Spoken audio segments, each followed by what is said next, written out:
Your next update at 4:30. Bulletins at once on Talk Radio 1270 WXYT.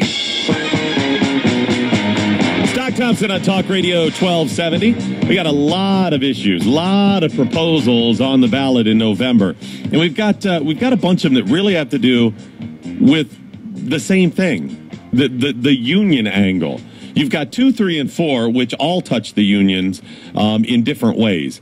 2 outright, which is the collective bargaining, going to the into the state constitution. 4 is the one that has to do with reviewing caregivers for the elderly and making sure that they're registered and background and all that is a union effort.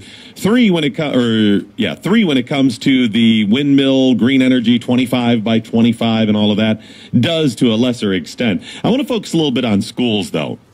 A little bit more on schools when it comes to those public servants. Joining me now is Rich Hoffman. How are you, Rich?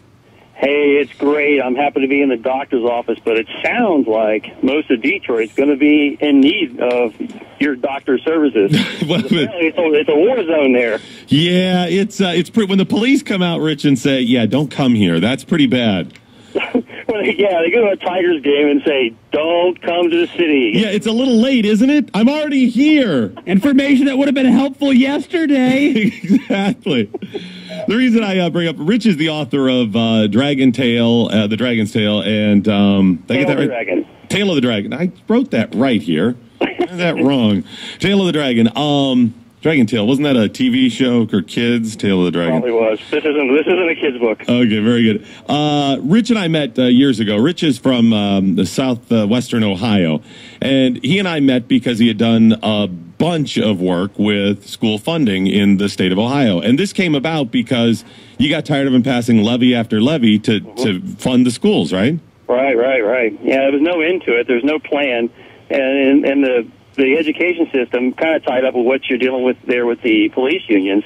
They have this collective bargaining agreement, which has bankrupted all these municipalities and their ability to fund them in a sustainable way into the future, and it just wasn't working.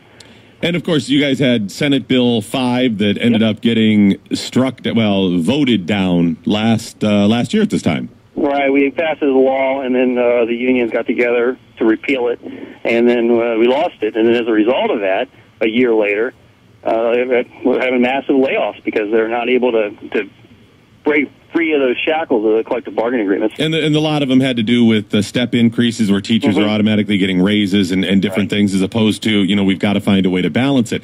Well, most of the country watched, a lot of the world watched what was going on in Ohio last year when it came to unions, and also Wisconsin. A little bit different there than what's going on in Michigan. Wisconsin, they wanted to specifically target the government unions. Ohio did the same thing, but Ohio's was a little more involved, right? Right, yeah, we included the police and firefighters, all collective bargaining, because they, in the wisdom of all legislatures, they thought that was fair to include all public employees. And as you can see, there was a lot of sad stories that came out of police, similar to what they did at the Tigers game the other night, where they just, they play with you can't have a reasonable argument with them because they play the emotional card, and they say, well, it's dangerous, or everyone's going to die if you don't pass this thing, and then it just becomes rhetoric that nobody really deals intelligently with. Well, and I remember some of the commercials. They had this whole debate about a little girl whose life was saved by a firefighter or something. Yeah. And because of that emotional argument, we were supposed to ignore millions of dollars of red ink that was going into it, and they'll tell you, we'll just raise taxes.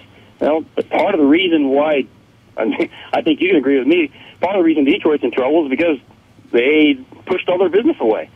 You can't raise taxes and attract business at the same time, so you have a real problem. How did that work? What's the fallout been in the last year or so over Ohio? I mean, you still have the same issue. I mean, this was not some grand conspiracy to simply break unions, to stick it to certain people. It was a real, funding issue because you have, services we have to, as a society, whether it's a city, a county, a state, the federal government, that we have to pay for. But yet we've got to make sure to do it in the right way. And if your hands are tied with some of the collective bargaining, you can't do it. So has there been any fallout yet? They still have the same problems in Ohio. Oh, yeah, the fallout is quite serious. In most of the regions around my home, most of the places we covered when you were down here, Blue Ash, Middletown. They've laid off lots of public employees, several firefighters, and there's a lot of litigation going back and forth to try and make those jobs, sustain them, keep them. But city councils are cutting just like they said they were going to cut, because Kasich did what he said he was going to do, and that's cut the state budget. The money's not there. He had to balance his budget, and it forces local municipalities to raise taxes to offset their costs. And no one wants to raise taxes, so that means you have layoffs. I warned people when it happened. I said, fine, buy into the sob stories from the unions and all of the emotional as opposed to the practical or logical argument, and you will be in this situation over and over again, and you're not going to get the services. And I say, sorry, Ohio.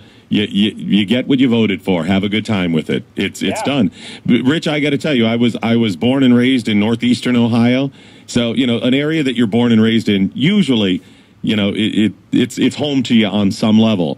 And I got to tell you, there is no way in hell I would start a business, open a business, or do any business with Ohio if I can avoid it. It has disgusted me to that level. Well, that's understandable, and I can tell you, how bold Kasich was the first couple of years he was in office. You don't hear a peep out of him anymore. He's totally lost his. I don't know how he is up close and personal, but as far as publicly, he took a beating on issue 2, and he doesn't have the.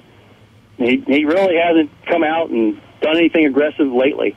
I think partially because of Obama, because of the whole election thing with Obama, he doesn't want to put any ammunition into their political campaign. Just kind of get another month down the road.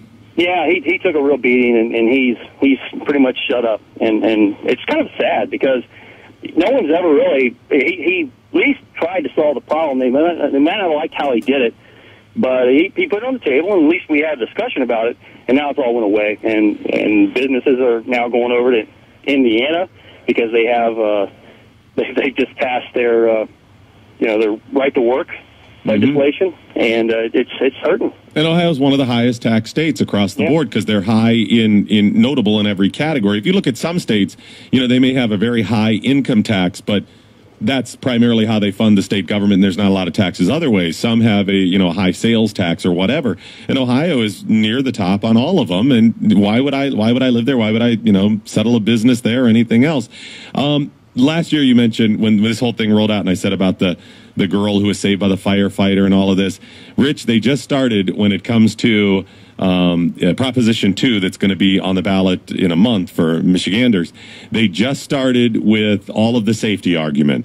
The last week or so, you see a firefighter come on. This is the commercial that they're running. It's a firefighter who is in full gear, and he's got the mask, and it's like this. Okay, and he's breathing, and then he starts talking in there, and then he tells you, this is the equipment I use to save you. And children and puppy dogs and rainbows and whatever else that he's saying he's going to save. And if collective bargaining fails, then I'm not going to have this equipment, and the whole world will end. You're all going to die. Rainbows go away. Right. Isn't that what they did just Saturday night? That's exactly what they did. The whole point was to scare people. Which is despicable. You're not being honest with your argument here. No. Yes, it is dangerous. Yes, Detroit has a very, very high crime rate, and we're asking people, police to do a dangerous job. But that's not. You have to have the intelligent argument. If you just play the emotional card, you only solve it for today and tomorrow. You don't solve it for 10 years down the road, and you have to have a plan to deal with it 10 years down the road. Otherwise, you think Detroit looks bad now. Just think about what it would be like if you don't solve these problems. Here's the funny thing, though. When it comes to Wisconsin and Ohio versus what Michigan's doing now that, we're faced with this collective bargaining issue when it comes to government workers, Rich, the difference is Wisconsin and Ohio were attempting to change something that existed. In other words, it was the people who recognized there was a problem with the union structure that said, we need legislation that allows us to alter what the unions are able to do. That was the difference. In Michigan, Rich, it's the pro-union people who are trying to take a bigger slice of the pie, who are trying to entrench it even more, put it in the state constitution for collective bargaining. In other words, if you're somebody that's pro-union and this thing doesn't pass, nothing changes. You still have your cushy union job, which, by the way, only represents 2.8% of the people in Michigan. That's it. It doesn't affect all unions, only government unions. In other words, teachers, firefighters, police officers, people like that. And nothing will change if it doesn't pass. So why are they fighting so hard? It's cash. It's cash. It's all about money. You know, people who really, truly care about doing the job, they're going to show up and they're going to protect people.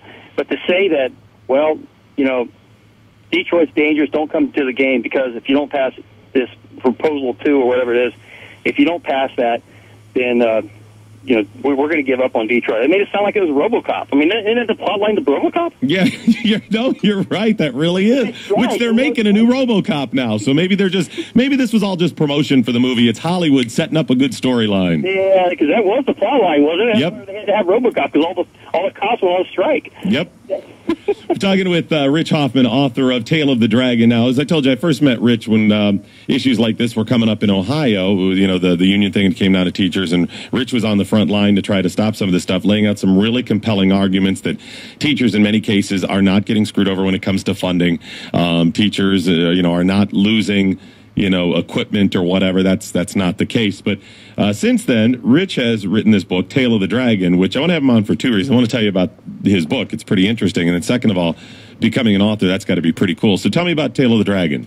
Well, Tale of the Dragon, with all these things we're talking about, with the battles with trying to get unions to listen to tax issues and how much tax a region can afford, we can sit and argue about it all day long. You can have intelligent discussions forever, but you know what? You only get the little snippets. And I found that the best way to articulate difficult arguments, and these are difficult things to deal with, is to put it in a story form.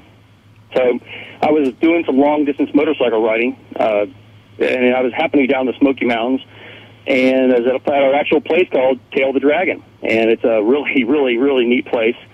And I noticed the cops were pulling people over for, you know, basically just to raise money, to fund their own jobs. And that's what it come out to. And I thought this would be a great plot because this kind of fits in with issue 2 back in Ohio. Yeah. Because so I came up with a storyline that a fictional governor of Tennessee is using tax revenue through ticket citations to basically fund his campaign for presidency by getting the FOP in his corner. And it's based on all these arguments that we've talked about. And, you know, when you put it in a story form, I think people understand it a little better. So I came up with this really intense story to articulate all the different arguments at all the different levels, from the President of the United States to governors to the local people just getting pulled over too much, and how they react and how they're all interconnected, and how the debate can be framed in a story that makes it a little easier to understand. It's called Tale of the Dragon. I'm talking with Rich Hoffman, the author. Yeah, it's a very fun book. It's a fun ride, and I like the backdrop as well. I got to ask, though, about becoming an author, because there's a lot of people that are out of work and a lot of people that have considered career changes, and this is one I'm sure people have thought about. You know, you open a business or become an author. You know, people have stories. They maybe jot their ideas down. How difficult was that? It's really difficult. I spent 3 years on this book, and it's tough, and you have to just stick with it and just start grinding. And it helps to live a pretty full life with lots of color in it, because that's what you draw from when you're facing a blank page. Mm-hmm. And you know, and as you know, I've had a colorful life, and there's really only 2 things you can do with that. You can go crazy, or you can become an author. No, that makes a lot of sense. You're right. Put it down. A lot of people share that stuff as well. You know, the other thing, Rich, and this I think about this all the time. When I think about some people, and I'm not talking, you know, just the founding fathers, but a lot of people, you know, founding of America, and then through America's history, some of these people that accomplished amazing things. It dawned on me one day they didn't have the same distractions we have of television or, you know, movies or whatever, just, you know, screwing around all this pastime stuff. Their pastime was things like writing the Declaration of Independence, or, you know, debating these issues and founding a country. You know, if we cut down on a little bit of that stuff and said, you know what, I got 3 hours tonight, instead of sitting there watching, you know, must-see TV or whatever the hell it is, maybe I'll spend a half an hour working on whatever project it is, writing something or starting even a half hour a day, you know? Right. You know, I think you and I are both fans of Ayn Rand, and, you know, she would call that just sitting there blankly watching the television you call it Evasion. Mm-hmm. And it's non-thinking, and it's fun, it's entertaining. But when you read a book, it puts you through the process of actually earning the story. You read it paragraph for paragraph, the whole thing, and you earn the ending as opposed to someone just giving it to you. And it's a different form. It's really a good thing. In this book, I mean, I knew that I had to compete with video games and television and movies. So, I just made it extremely intense so that people who don't read a whole lot would be very inclined to read it because you're going after that market. And I would love it if young people were attracted to it. So it just so happens to probably be the most exciting car chase ever done. And I did that on purpose. And I'm not just saying it because I wrote it. That was the point. Kind of a Smokey and the Bandit kind of meets politics, meets Mr. Smith Goes to Washington. That's a great one. That's a hell of a descriptor. I think if you keep using that, people are going to pick up the book just because of that description. It's Rich Hoffman, author of Tale of the Dragon. I'll put a link to it on the station site as well, talkradio1270.com. All right, Rich?